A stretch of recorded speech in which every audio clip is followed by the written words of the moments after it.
Halo adik-adik mitra pelajar semuanya. Kali ini Kak Gisti akan membahas soal biologi dari SIMAK UI tahun 2017. Oke, udah siap semuanya buat belajar? Langsung aja kita bahas dari soal nomor 1. Bentuk sel pada semua makhluk hidup dipengaruhi oleh.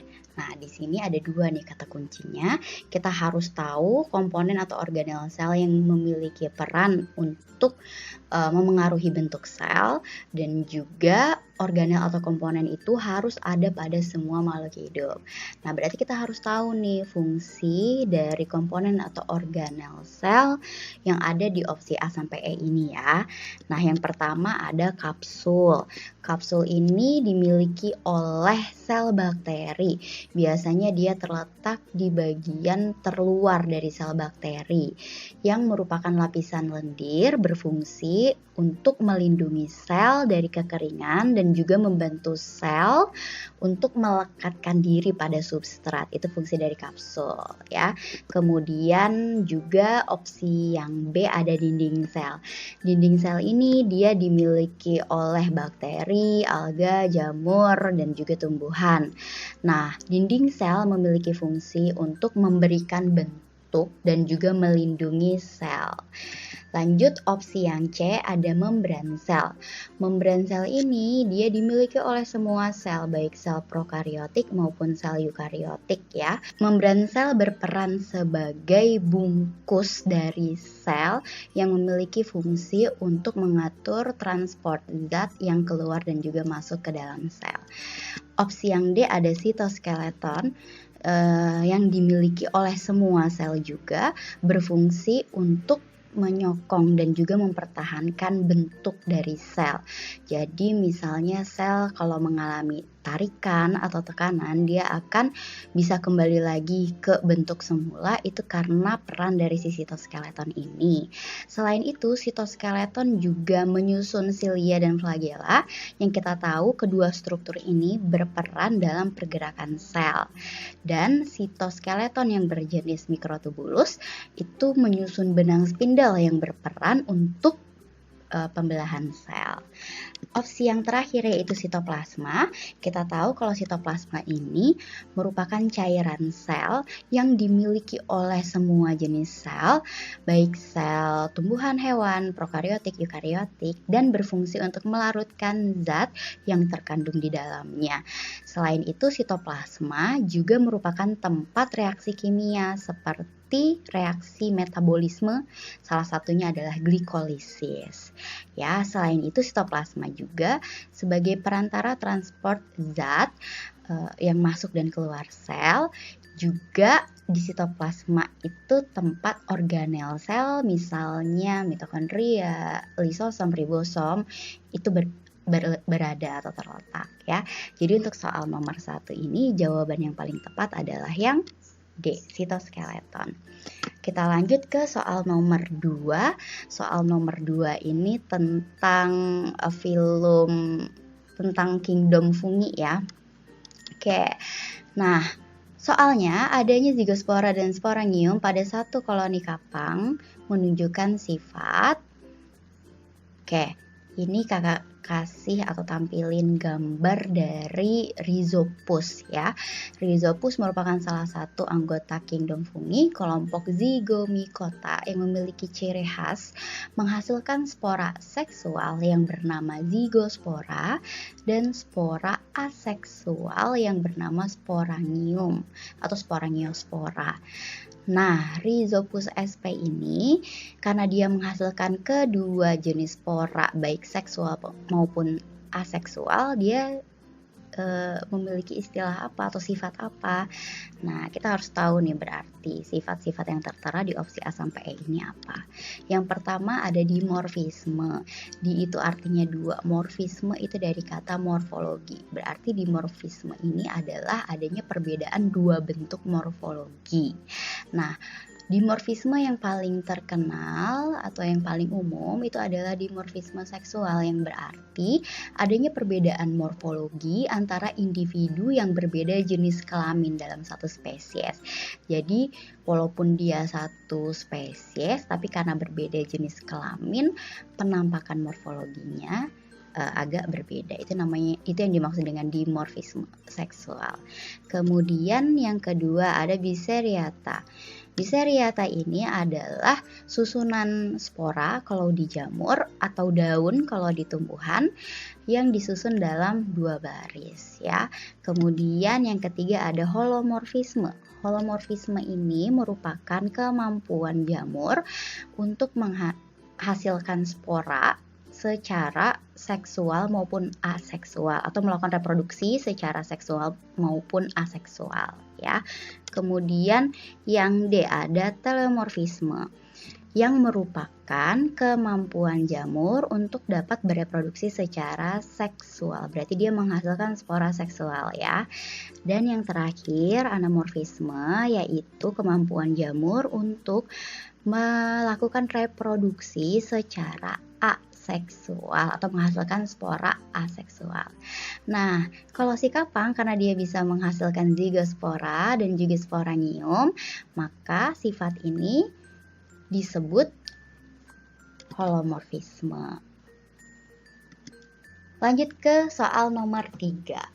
Produk pangan yang bukan merupakan hasil fermentasi bakteri Lactobacillus adalah, kayak ini kakak tampilkan foto atau gambar dari bakteri Lactobacillus ya.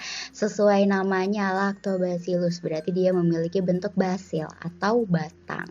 Lactobacillus ini juga dikenal dengan istilah bakteri asam laktat ya, atau sebutan bakteri asam laktat. Mengapa? Karena hasil fermentasi bakteri Lactobacillus ini adalah senyawa asam laktat. Oke, nah kita lanjut aja lihat opsinya untuk soal nomor 3 ini. Yang pertama ada terasi. Terasi merupakan bahan makanan dengan bahan baku udang atau ikan yang difermentasi menggunakan bakteri Lactobacillus. Sedangkan opsi yang B ada angciu atau ciu yang merupakan minuman beralkohol sampingan hasil dari fermentasi tape ya. Jadi tape kalau dibiarkan dalam waktu lama dia bisa menghasilkan alkohol. Nah, produk minumannya ini namanya adalah ciu atau angciu yang merupakan hasil dari fermentasi jamur yang namanya Saccharomyces. Yang paling umum digunakan adalah jenis Saccharomyces cerevisiae. Ya, dan dia menjalankan proses fermentasi yang berjenis fermentasi alkohol. Maka dari itu menghasilkan alkohol si angciu ini. Lalu yang C ada bekasam. Bekasam bahan bakunya adalah daging ikan yang difermentasi dengan Lactobacillus sp sehingga menghasilkan cita rasa daging ikan yang masam. Lalu ada tempoyak. Nah, biasanya tempoyak ini adalah makanan khas daerah Sumatera. Menggunakan bakteri Lactobacillus untuk memfermentasi daging durian. Dan yang terakhir opsi E ada dadih. Dadih ini serupa dengan yogurt, dia khas dari daerah Sumatera Barat, daerah Minangkabau, yaitu merupakan minuman fermentasi susu kerbau menggunakan bakteri Lactobacillus yang biasa digunakan adalah Lactobacillus casei. Berarti cukup jelas jawabannya untuk soal nomor 3 ini adalah yang B, angciu. Sekarang kita bahas soal nomor 4. Pernyataan salah terkait dengan fotosintesis oksigenik adalah, nah berarti untuk menjawab soal nomor 4 ini kita harus tahu apa itu fotosintesis oksigenik.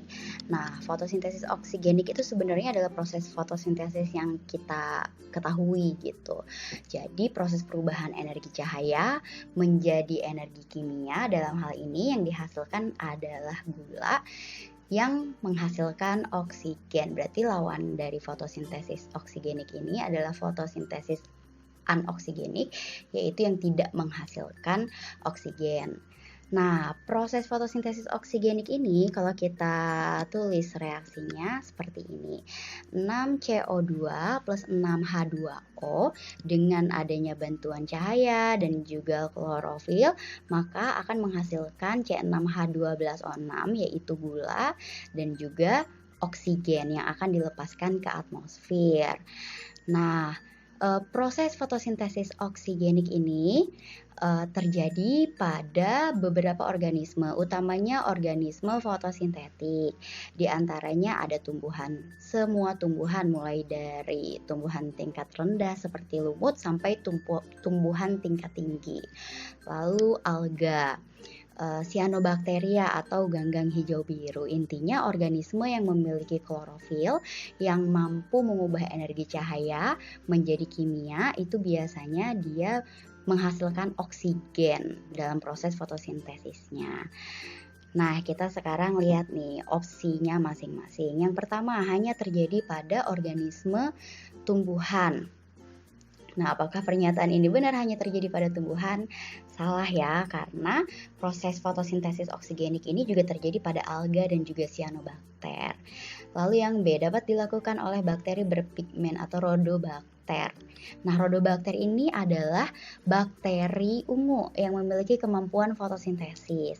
Kenapa dia bisa melakukan fotosintesis oksigenik? Karena dia memiliki pigmen bakterioklorofil. Ya, jadi dia mampu melakukan fotosintesis oksigenik. Lalu yang C, cyanobacteria, dia mampu ya melakukan fotosintesis oksigenik. Rhodophyta. Nah, Rhodophyta ini di opsi yang D merupakan salah satu jenis alga ya, dan dia mampu melakukan fotosintesis oksigenik. Yang E hanya terjadi pada tumbuhan, alga, dan cyanobacteria juga itu pernyataan yang tepat ya. Jadi yang paling salah di antara pernyataan A sampai E ini adalah yang A, hanya terjadi pada organisme tumbuhan.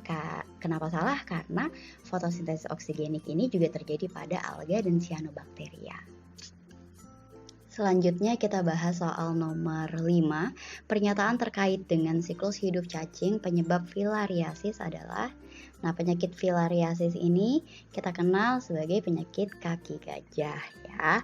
Nah, penyakit kaki gajah disebabkan oleh cacing yang namanya Wuchereria bancrofti. Bagaimana sih siklus hidup dari Wuchereria bancrofti ini? Nah, ini sudah disediakan gambar daur hidup dari Wuchereria bancrofti. Langsung aja kita bahas. Yang pertama, nyamuk nih, nah menghisap darah manusia. Ternyata si nyamuk ini dia membawa larva stadium 3 dari cacing Wuchereria bancrofti. Nah, sehingga karena dia membawa larva stadium 3, proses ketika nyamuk itu menghisap darah manusia, maka saat itu pula nyamuk mentransferkan larva tahap ketiga dari Wuchereria bancrofti. Selanjutnya, larva tahap ketiga tersebut akan berkembang menjadi cacing dewasa yang akan hidup di pembuluh limfa. Nah, cacing dewasa ini disebut juga dengan istilah makrofilaria.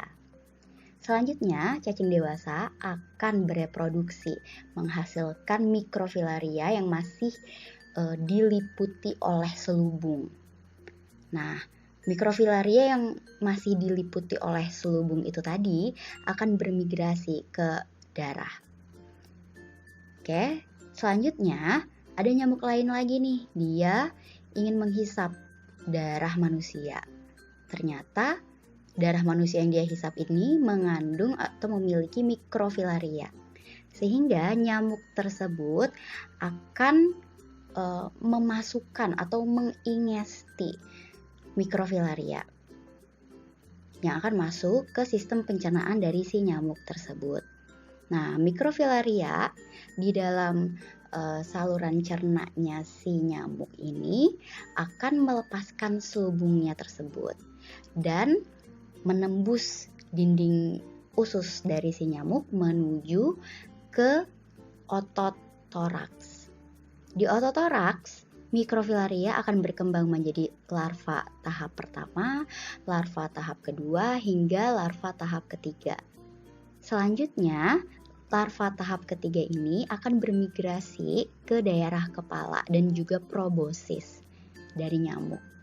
Sehingga ketika nyamuk tersebut menghisap darah manusia, maka nyamuk tersebut pula akan mentransferkan larva tahap ketiga dari Wuchereria bancrofti. Begitu selanjutnya, itu merupakan daur hidup atau siklus hidup dari Wuchereria bancrofti. Nah, sekarang kita cek pernyataan dari soal nomor 5 satu persatu. Yang A, makrofilaria hidup dalam pembuluh limfa. Makrofilaria hidup dalam pembuluh limfa. Nah, pernyataan ini pernyataan yang betul karena nih cacing dewasa atau makrofilaria hidupnya di limfa. Ya, pernyataan yang pertama betul. Pernyataan yang kedua opsi B, mikrofilaria stadium 1 terdapat di dalam lambung nyamuk. Nah, yang stadium 1 dari mikrofilaria ini adanya di otot toraks, bukan di lambung. Pernyataan yang C, mikrofilaria tahap 2 terdapat dalam toraks nyamuk. Ini pernyataan yang betul ya, lebih tepatnya lagi di otot toraks. Ya, tahap 1, larva tahap 1, tahap 2, tahap 3 adanya di otot toraks. Kemudian pernyataan yang D, mikrofilaria tahap 3 terdapat dalam kelenjar ludah nyamuk. Nah, ini lebih tepatnya si mikrofilaria tahap 3 itu adanya di proboscis ya, bukan di kelenjar ludahnya. Kemudian yang E, reproduksi mikrofilaria terdapat pada sel darah tepi. Nah, yang lebih tepat yaitu terjadinya di limfatik ya. Jadi pernyataan yang terkait dengan siklus hidup cacing penyebab filariasis di sini ada 2 yang benar, yaitu pernyataan yang C, kalau mikrofilaria tahap 2 terdapat di toraks nyamuk, dan pernyataan yang A yaitu cacing dewasa atau makrofilaria hidupnya di dalam pembuluh limfa. Kita lanjut ke soal nomor 6. Gangguan pada saluran cerna dapat terjadi karena adanya infeksi bakteri Helicobacter pylori yang menyerang bagian. Nah, jadi salah satu bakteri yang mampu menginfeksi saluran cerna adalah Helicobacter pylori. Nah, ini kakak tunjukkan bentukannya kayak gimana. Nah, ini adalah bakteri Helicobacter pylori yang biasanya menginfeksi saluran cerna. Dia memiliki bentuk spiral, memiliki flagela juga untuk bergerak, dan si Helicobacter pylori ini merupakan bakteri gram negatif. Nah, saluran cerna yang dia infeksi adalah lambung dan juga usus halus, di mana infeksi Helicobacter pylori pada lambung dan usus halus ini dapat menyebabkan kerusakan dinding mukosa. Nah, sekarang berarti untuk jawaban dari nomor 6 ini, gangguan saluran cerna oleh Helicobacter pylori itu akan terjadi jika dia menyerang bagian duodenum, karena duodenum ini merupakan salah satu bagian dari usus halus ya. Oke, selanjutnya kita akan bahas soal nomor 7. Selain hormon, proses filtrasi dan reabsorpsi pada ginjal dipengaruhi juga oleh, ini pertanyaannya udah masuk ke sistem organ ya, dan yang dibahas kali ini adalah tentang ginjal. Nah, ginjal merupakan salah satu organ yang berperan dalam ekskresi karena dia mampu menghasilkan urin. Nah, ini soal nomor 7 ini membahas tentang filtrasi dan reabsorpsi yang merupakan salah satu proses pembentukan urin. Nah, sekarang Kak Gisti akan bahas dulu gimana sih proses pembentukan urin. Nah, proses pembentukan urin terdiri dari 3 tahapan. Yang pertama ada filtrasi atau penyaringan. Yang kedua ada reabsorpsi, yaitu penyerapan kembali zat yang masih diperlukan oleh tubuh, misalnya gula, air, asam amino, dan juga garam mineral atau ion-ion. Yang ketiga adalah proses augmentasi, yang merupakan penambahan zat yang tidak diperlukan ke dalam urin. Nah, zat yang tidak diperlukan oleh tubuh yang ditambahkan ke dalam urin meliputi urea dan juga kreatinin. Nah, ini adalah gambaran dari nefron, yaitu unit satuan fungsional pembentuk urin yang ada di ginjal. Untuk proses filtrasi terjadinya di tempat yang namanya glomerulus. Untuk reabsorpsi terjadi di daerah tubulus proksimal di sini, dan untuk proses augmentasi mayoritas terjadinya di tubulus distal. Nah, sekarang faktor apa aja sih yang bisa memengaruhi proses filtrasi dan juga reabsorpsi? Yang pertama pastinya hormon ya. Ada beberapa hormon yang dapat mempengaruhi proses filtrasi dan reabsorpsi. Di antaranya ada norepinefrin, angiotensin, dan juga aldosteron. Nah, apa sih peran hormon ini? Kalau norepinefrin dan juga angiotensin, mereka berperan untuk memicu vasokonstriksi dari pembuluh darah. Nah, kalau misalnya pembuluh darah mengalami vasokonstriksi, akan menyebabkan luas permukaan filtrasi berkurang. Nah, sehingga hormon dapat memengaruhi proses filtrasi. Nah, kalau aldosteron punya peran untuk meningkatkan penyerapan ion natrium, sehingga dia mempengaruhi proses reabsorpsi. Nah, itu cukup jelas ya, salah 3 contoh dari hormon yang mempengaruhi proses filtrasi dan juga reabsorpsi. Nah, kemudian yang kedua yang mempengaruhi proses filtrasi dan reabsorpsi yang terjadi di ginjal adalah tekanan darah. Tekanan darah mampu mempengaruhi laju filtrasi ginjal. Nah, laju filtrasi ginjal ini merupakan jumlah cairan yang difiltrasi ke dalam kapsula Bowman per satuan waktu. Selain itu, tekanan darah juga mampu mempengaruhi proses reabsorpsi yang terjadi di ginjal, terutama reabsorpsi dari ion, misalnya ion natrium. Sebagai contoh nih, jika tekanan darah kita itu sedang tinggi, maka peristiwa reabsorpsi natrium akan berkurang. Nah, maka dari itu jawaban untuk soal nomor 7 ini adalah yang C, tekanan darah. Mungkin di antara istilah-istilah yang ada di opsi A sampai E ini, sel juxtaglomerulosa ini yang cukup asing ya. Nah, apa itu sel juxtaglomerulosa? Yaitu merupakan sel otot polos yang berada di dinding arteri aferen, dan dia berperan sebagai mekanoreseptor yang dapat mendeteksi perubahan tekanan darah yang terjadi di arteri aferen. Itu maksud dari sel juxtaglomerulosa. Nah, dia memiliki peran utamanya yaitu di peristiwa filtrasi ya. Oke, cukup jelas ya untuk soal nomor 7, jawabannya yang C. Lanjut ke soal nomor 8. Pada suatu piramida energi yang tersedia pada suatu level akan semakin berkurang pada level yang lebih tinggi. Andaikan pada level bawah atau produsen tersedia 10.000 kilokalori, maka energi yang tersedia pada level konsumen tingkat 2 adalah, soal nomor 8 ini adalah soal tentang ekologi, lebih spesifiknya adalah mengenai aliran energi. Untuk soal seperti ini selalu ingat bahwa energi yang berpindah ke tingkat trofik berikutnya itu hanya sekitar 10% dari jumlah energi pada tingkat trofik sebelumnya. Maka dari itu bisa disimpulkan bahwa semakin tinggi tingkat trofik, semakin sedikit energi yang tersimpan di dalamnya. Jadi, untuk menjawab soal nomor 8 ini, tadi ingat konsepnya, energi yang berpindah ke tingkat trofik berikutnya itu hanya sekitar 10%.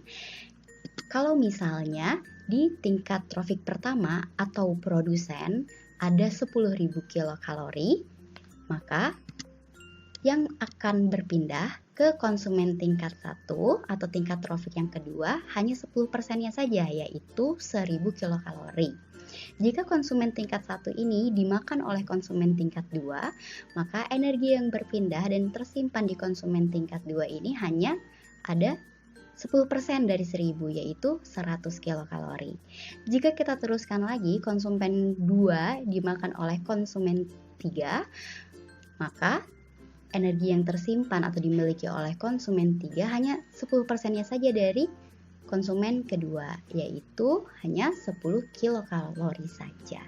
Maka dari itu jawaban untuk nomor 8 sudah cukup jelas, yaitu yang E, 100 kilokalori energi yang dimiliki oleh konsumen tingkat 2. Gampang kan? Berikutnya kita bahas soal nomor 9. Salah satu komponen dari teori adaptasi adalah habitat tracking, yang artinya adalah jadi di dalam suatu lingkungan mungkin saja mengalami perubahan. Nah, jika suatu lingkungan itu mengalami perubahan, yang perubahannya ini ke arah yang lebih buruk, bisa jadi makhluk hidup yang ada di dalamnya akan memberikan suatu respon. Nah, respon makhluk hidup terhadap perubahan lingkungan yang terjadi di habitat tinggalnya bisa ada dua macam. Yang pertama, yaitu makhluk hidup tersebut dapat pindah ke habitat yang cocok atau sesuai. Ini disebut dengan istilah habitat tracking. Nah, biasanya makhluk hidup tersebut akan berpindah ke habitat atau wilayah yang tidak jauh berbeda dengan habitat yang sebelumnya, yang sebelum mengalami perubahan lingkungan. Nah, jika tidak berpindah tempat, maka makhluk hidup tersebut dapat saja mengalami perubahan genetik agar dapat menyesuaikan diri dengan lingkungannya. Kemudian, jika kedua macam respon ini tidak dilakukan oleh makhluk hidup, maka makhluk hidup tersebut bisa jadi menuju kepunahan. Maka dari itu, atas penjelasan ini, untuk soal nomor 9, habitat tracking merupakan istilah yang artinya adalah pencarian habitat baru. Selanjutnya kita akan bahas soal nomor 10, masih dari SIMAK UI tahun 2017 ya. Pertanyaannya adalah, pernyataan yang salah mengenai sintesis protein di bawah ini adalah... Oke, untuk menjawab soal nomor 10 ini, Kak Gisti akan menjelaskan terlebih dahulu tentang ribosom dan juga proses sintesis protein. Yang pertama tentang ribosom itu sendiri. Nah, ribosom baik pada prokariotik maupun eukariotik itu tersusun atas dua subunit. Subunit besar dan juga subunit kecil.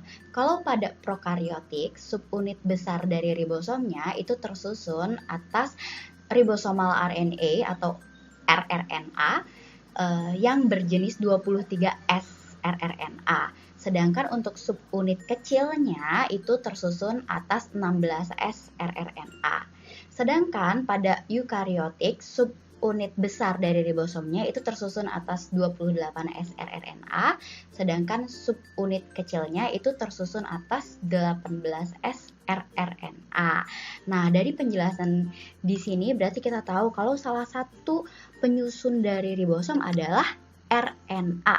Lebih spesifiknya yaitu ribosomal RNA atau rRNA. Karena ribosomal RNA itu sendiri dia menyusun kurang lebih 2/3 dari ribosom, sedangkan 1/3 bagian lainnya itu tersusun atas protein. Maka dari itu ribosom suka disebut juga sebagai ribonukleoprotein. Selanjutnya kita akan bahas tentang sintesis protein. Sintesis protein terdiri dari 3 tahapan besar. Yang pertama ada inisiasi, yang kedua ada elongasi, dan yang terakhir ada terminasi. Nah, proses yang pertama atau tahapan yang pertama yaitu inisiasi adalah peristiwa awal dari proses translasi. Proses ini dimulai ketika mRNA hasil dari transkripsi berikatan dengan ribosom subunit kecil atau subunit kecil dari ribosom. Lebih detailnya lagi, mRNA tersebut itu berikatannya pada 16S rRNA pada subunit kecil dari ribosom. Nah, selanjutnya ribosom akan membaca start codon yang ada di mRNA. Ingat, start codon itu punya kode AUG yang mengkode asam amino metionin. Setelah ribosom membaca start codon AUG ini, kemudian tRNA yang membawa asam amino metionin akan datang menuju ke ribosom. Selanjutnya, subunit besar ribosom akan bergabung dengan kompleks tadi. Nah, inilah proses inisiasi dari translasi. Selanjutnya, kompleks ini akan siap melanjutkan proses elongasi atau pemanjangan. Selama proses elongasi atau pemanjangan, maka akan diteruskan pembacaan kode-kode triplet codon dari mRNA oleh ribosom. Di sini kita bisa lihat kalau ribosom ini memiliki 3 site gitu ya, atau situs gitu bahasa Indonesianya. Nah, 3 situs itu ada situs E, situs P, dan juga A. Ini adalah tempat tRNA berada di ribosom gitu kan. Nah, situs A ini adalah tempat ketika tRNA yang baru membawa asam amino yang sesuai datang ke ribosom. Jadi pertama dia datangnya ke sisi atau situs yang A. Selanjutnya ketika ribosom ini membaca kode triplet codon berikutnya, dia kan berpindah dan bergerak di sepanjang mRNA ya. Nah, ketika ribosom ini nanti pindah membaca kode yang baru, maka tRNA yang tadinya ada di situs A akan berpindah ke situs P. Nah, situs P ini adalah tempat pemanjangan. Nah, di sini ya gambarnya ya. Situs P ini adalah tempat pemanjangan. Jadi pembentukan ikatan peptid atau ikatan antara asam amino terbentuk di sini. Sehingga rantai polipeptida itu adanya di sini ya, di situs P atau tempat pemanjangannya. Kemudian jika ini terus bergerak lagi si ribosomnya, maka tRNA yang tadinya di situs P ini akan berpindah ke situs E. Nah, situs E ini adalah tempat yang nantinya tRNA akan meninggalkan ribosom. Proses perpindahan tRNA itu tadi disebut dengan translokasi. Proses elongasi ini akan terus berjalan hingga akhirnya ribosom itu membaca stop codon. Stop codon itu kodenya ada 3.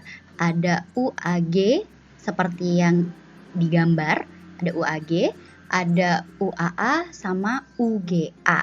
Nah, ketiga stop codon itu tadi jika terbaca oleh ribosom, maka tidak akan ada tRNA yang muncul membawa asam amino. Tetapi yang muncul justru adalah faktor terminasi ya, atau di sini diistilahkan dengan release factor. Nah, jika udah ada si release factor ini atau faktor terminasi, maka proses translasi pun akan berakhir dan polipeptida pun akan dirilis atau dilepaskan dari ribosom. Oke, begitulah proses translasi. Sekarang kita kembali lagi ke soal. Nah, ini yang ditanya adalah pernyataan yang salah ya tentang sintesis protein atau translasi. Nah, tadi kita udah ngebahas struktur dari si ribosom yang kita tahu kalau dia tersusun atas RNA dan protein ya. Nah, kemudian kita lihat nih opsi A sampai E ya. Pada prokariota, 16 srRNA berperan dalam proses inisiasi dan terminasi. Tadi kita tahu kalau 16 rRNA itu menyusun subunit kecil dari ribosom dan dia berperan dalam inisiasi dan terminasi di proses translasi atau sintesis protein. Jadi pernyataan yang pertama ini benar. Pernyataan yang kedua, 23 srRNA berperan dalam translokasi dan juga elongasi. 23 srRNA ini dia menyusun subunit besar ya dari ribosom prokariotik. Nah, tadi subunit besar itu memiliki peranan penting dalam peristiwa elongasi dan juga translokasi. Sehingga 23 srRNA itu berperan dalam translokasi dan elongasi. Berarti ini juga pernyataan yang benar ya. Kemudian yang C, interaksi antara mRNA dan rRNA terjadi pada proses elongasi. Faktanya adalah interaksi antara mRNA dan juga rRNA itu terjadinya pada saat peristiwa inisiasi ya hingga terminasi baru berakhir. Sedangkan opsi yang D, RNA ribosomal berperan penting dalam translasi. Ini juga pernyataan yang benar ya. rRNA atau RNA ribosom itu berperan dalam proses translasi. Misalnya ini 16 srRNA berperan dalam inisiasi dan terminasi, sedangkan 23 rRNA itu berperan dalam translokasi dan elongasi. Jadi pernyataan yang D benar. Pernyataan yang E, ribosom hanya tersusun dari ribonukleoprotein. Ini juga pernyataan yang benar ya. Jadi jawabannya untuk soal nomor 10 adalah yang C. Selanjutnya kita bahas soal nomor 11. Nah, ini udah tipe soal sebab akibat ya. Pertanyaannya adalah pengaturan pH darah dikendalikan oleh jumlah oksigen terlarut dalam plasma darah, sebab peningkatan kadar oksihemoglobin akan mempengaruhi pengikatan karbon dioksida oleh air. Oke, sekarang Kak Gisti akan menjelaskan bagaimana sih proses pengangkutan gas di dalam tubuh kita ya.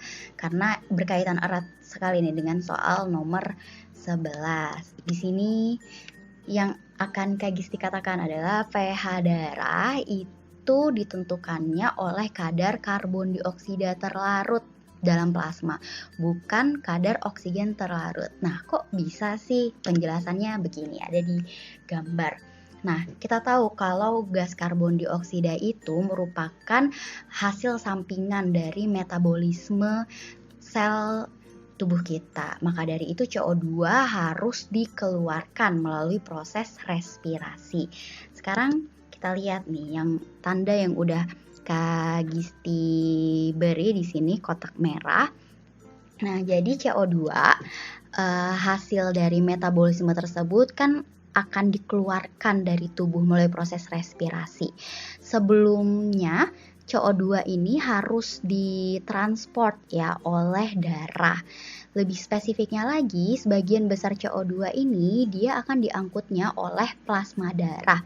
Kita tahu kalau plasma darah itu tersusun atas, sebagian besarnya tersusun atas air kan, H2O. Nah, sehingga jika CO2 berikatan dengan air atau H2O, maka akan membentuk H2CO3 atau asam karbonat. Nah, kemudian asam karbonat ini akan dipecah menjadi H++ HCO3-. Ion atau disebut juga ion bikarbonat. Nah, di sini aja nih kita udah dengar istilah asam karbonat, dari namanya aja udah asam. Maka dari itu dengan terbentuknya asam karbonat ya akan menyebabkan pH darah menjadi turun atau pH darah menjadi asam. Nah, itu menjelaskan ya kenapa kadar karbon dioksida terlarut dalam plasma darah itu menentukan atau mengendalikan pH ya, menentukan pH darah itu. Berarti pernyataan pertama kita pengaturan pH darah dikendalikan oleh jumlah oksigen terlarut dalam plasma darah adalah salah ya, karena yang mengatur pH darah itu dikendalikan oleh kadar karbon dioksida terlarut dalam plasma. Ini penjelasannya tadi. Selanjutnya pernyataan yang kedua, peningkatan kadar oksihemoglobin akan mempengaruhi pengikatan karbon dioksida oleh air.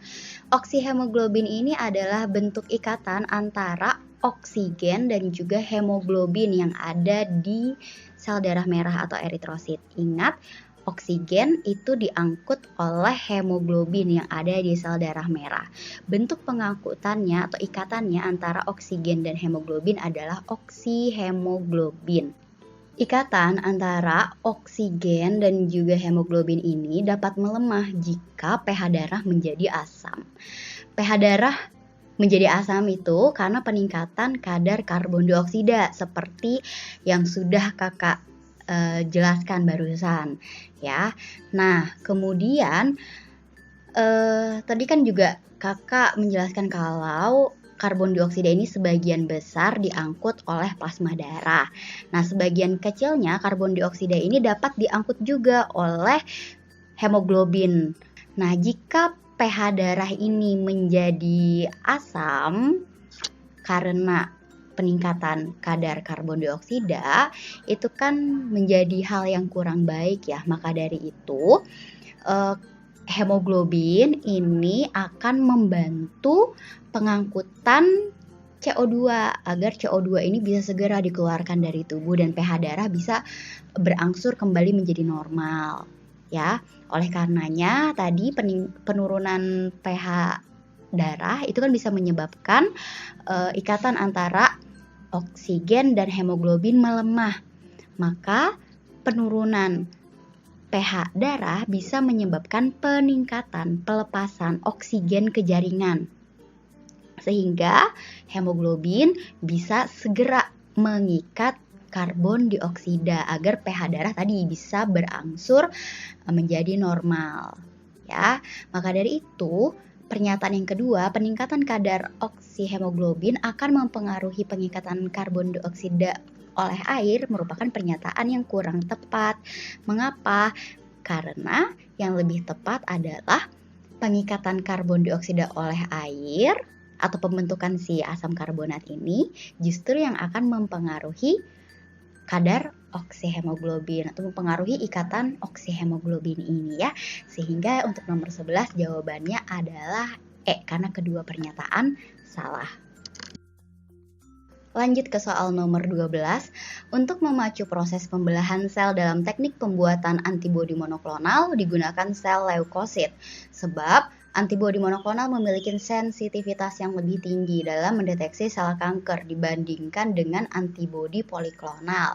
Nah, antibodi monoklonal ini merupakan antibodi yang hanya dapat mendeteksi satu jenis antigen saja ya. Nah, bagaimana sih proses pembuatan antibodi monoklonal? Begini prosesnya. Nah, ada tergambar di gambar ini ya. Jadi, ada hewan percobaan, dalam hal ini contohnya adalah tikus, dia disuntik oleh antigen tertentu. Nah, tikus ini akan membentuk antibodi terhadap antigen yang disuntikkan tersebut. Kemudian sel penghasil antibodi tadi itu akan diisolasi. Nah, sel penghasil antibodinya akan difusikan atau dileburkan dengan sel tumor atau sel mieloma. Kenapa dipilih sel tumor atau sel mieloma? Karena sel tumor ini memiliki kemampuan pembelahan yang sangat tinggi.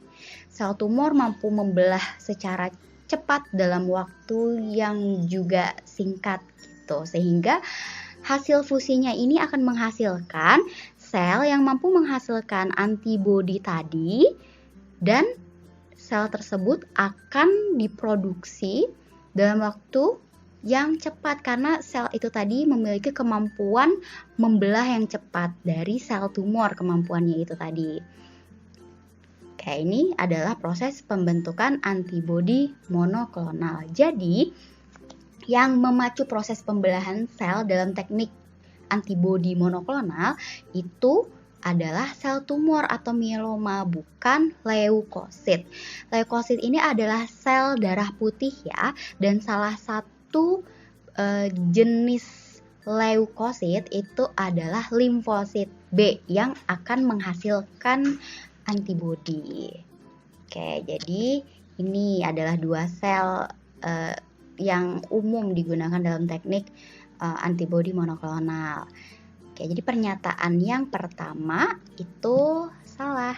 Kemudian pernyataan yang kedua, antibodi monoklonal memiliki sensitivitas yang lebih tinggi dalam mendeteksi sel kanker dibandingkan dengan antibodi poliklonal. Pernyataan ini betul ya, karena di dalam aplikasinya antibodi monoklonal ini banyak digunakan untuk mendeteksi bahkan juga untuk terapi dari kanker karena antibodi monoklonal lebih spesifik dan juga lebih sensitif daripada antibodi poliklonal. Lanjut ke soal nomor 13. Pada tahapan glikolisis akan dihasilkan. Nah, tahapan glikolisis ini adalah tahapan awal dari proses respirasi sel ya, baik yang aerobik atau memerlukan oksigen maupun yang anaerob atau yang tidak memerlukan oksigen. Nah, sebenarnya si glikolisis ini dia tidak ada oksigen yang terlibat di sini ya. Oke. Nah, glikolisis ini terjadi pada sitoplasma yang prosesnya intinya adalah satu molekul glukosa akan dirubah menjadi 2 molekul asam pirufat. Untuk reaksinya sendiri sebenarnya ini lumayan panjang ya, dari glukosa menjadi glukosa 6-fosfat dan seterusnya hingga dia menjadi 2 molekul asam pirufat. Nah, proses glikolisis ini sendiri melibatkan 2 peristiwa utama. Peristiwa yang pertama ini adalah peristiwa ketika glikolisis ini memerlukan ATP. Sedangkan Tahapan yang kedua adalah tahapan ketika glikolisis ini menghasilkan ATP. Sebenarnya total ATP yang dihasilkan dari proses glikolisis ini adalah 4 ATP. Namun karena ketika tahap awal glikolisis ini memerlukan 2 ATP, sehingga total ATP bersihnya atau jumlah ATP bersihnya itu adalah 2 ATP. Nah, untuk mempersingkat tahapan glikolisis, ingat aja glikolisis itu adalah proses pemecahan gula di mana satu molekul gula akan dirubah menjadi 2 asam pirufat ya, dengan serangkaian proses yang cukup panjang ini tadi. Selain menghasilkan 2 asam pirufat, juga menghasilkan molekul sampingan lain yaitu 2 ATP dan juga 2 NADH. Sehingga soal nomor 13 ini pernyataan nomor 1, 2 molekul ATP net itu berarti neto ya, atau bersih, berarti kan benar pernyataan ini. Kemudian pernyataan yang kedua, menghasilkan 2 molekul NADH juga tepat. Kalau 1, 2 benar berarti nomor 3 juga benar ya, karena satu molekul gula akan menghasilkan 2 asam pirufat. Pernyataan yang keempat, menghasilkan asam laktat itu kurang tepat ya, karena asam laktat ini dia dihasilkan dari proses fermentasi asam laktat. Sehingga jawaban soal nomor 13, 1, 2, 3 yang benar adalah A. Sekarang kita bahas soal nomor 14. Sel-sel eukariot dapat bersifat haploid atau diploid. Hal ini bergantung pada jumlah kromosom. Pernyataan berikut yang tepat adalah, berarti sekarang kita harus cek kebenaran dari pernyataan nomor 1 sampai 4 ini ya. Untuk pernyataan yang pertama, semua sel kamir bersifat bersifat haploid. Kenyataannya adalah sel hamir itu ada juga loh yang bersifat diploid. Misalnya adalah Saccharomyces cerevisiae. Itu merupakan hamir yang bersifat diploid ya. Berarti pernyataan yang pertama ini tidak tepat atau salah. Kemudian pernyataan yang kedua, kromosom sel haploid manusia adalah 22 plus X. Nah, pada manusia ada sel yang bersifat diploid, ada sel yang bersifat haploid. Sel diploid pada manusia itu adalah sel tubuh atau sel somatisnya. Sedangkan sel gametnya atau sel kelaminnya itu bersifat haploid ya.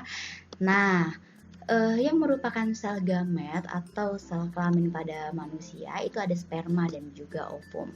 Untuk sperma, kemungkinan isi kromosomnya adalah 22A, maksudnya adalah 22 kromosom tubuh atau autosom, jadi disingkat di sini A, 22A plus 1 kromosom kelamin, bisa jadi kromosom X atau kromosom Y ya. Sedangkan pada ovum isinya adalah 22A plus X, karena ovum ini kan dihasilkan dari wanita yang memiliki kromosom kelamin XX, sedangkan kalau laki-laki kromosom kelaminnya XY ya. Jadi pernyataan yang nomor 2 ini pernyataan yang tepat. Kemudian pernyataan yang ketiga, sel vegetatif kapang bersifat diploid. Nah, sel vegetatif kapang itu sifatnya adalah haploid, sedangkan sel generatifnya baru bersifat diploid.